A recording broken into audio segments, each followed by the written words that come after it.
Overthinking is so common. It's something we all do, from small things to big things to things that don't even matter. So I'm going out to speak to people to find out what they get stuck overthinking and how they break free from the cycle.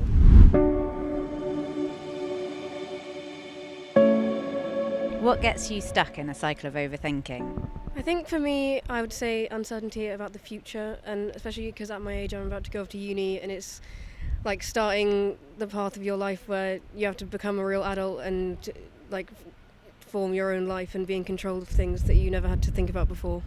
Yeah, I guess it's the first time that you're faced with all these different pathways, whereas before with school, you know exactly what you're doing, then going on to college, and now it's the first time you've got all these options. When has overthinking really got in the way of you living your life? It's just so stressful when it comes to my college work as well, because I have to make all these decisions about where I want to go, and I don't even know what subjects I want to take and everything like that. It's just, it has affected my college work, I'd say. Yeah, it sounds like it's really hard to even begin to think about it when you've already got so much going on and when you don't really know where to begin. I think as well, because before, in every other stage of school, you have it's set, you're told what you have to do, and then now it's just you're being sent off and living alone for the first time and just doing everything on your own is what really gets me thinking. Yeah, I get that. So many firsts. What's the best piece of advice you've been given when it comes to overthinking? I think, I can't remember the exact wording, it was accept what you can't change and change what you can't accept, because there's no point worrying about things that you can't do anything about, such as going to uni. It's something I know I want to do, and the problems that come with it, I'll just have to face them when they come. So I think that's such good advice, and it can work so well, but it just depends a bit how you're feeling, doesn't it? Have you got any questions you'd like to ask me? What advice do you have on accepting change? I think the first thing is acknowledging that change is really hard, and anytime you're doing something new, it feels unsettling because you're out of autopilot, everything's new. But I think the main thing is trying to take a day-by-day approach and working it out as you go and trusting in yourself.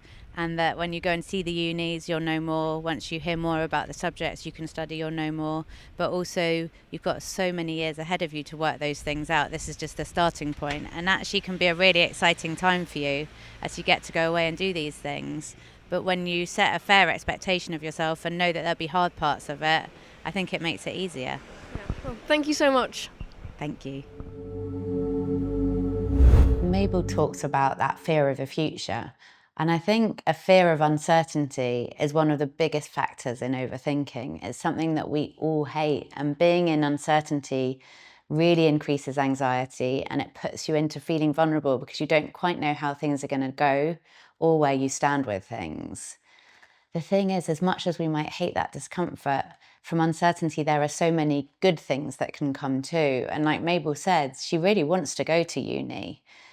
Actually having it all pinned down and knowing exactly what would come next isn't the answer. It's finding a way to build that tolerance of uncertainty and to see that even when that discomfort's around, you can cope and things can work out and all this good stuff can come from it.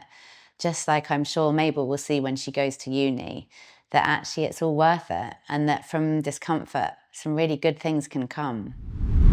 Let me know what you think in the comments below.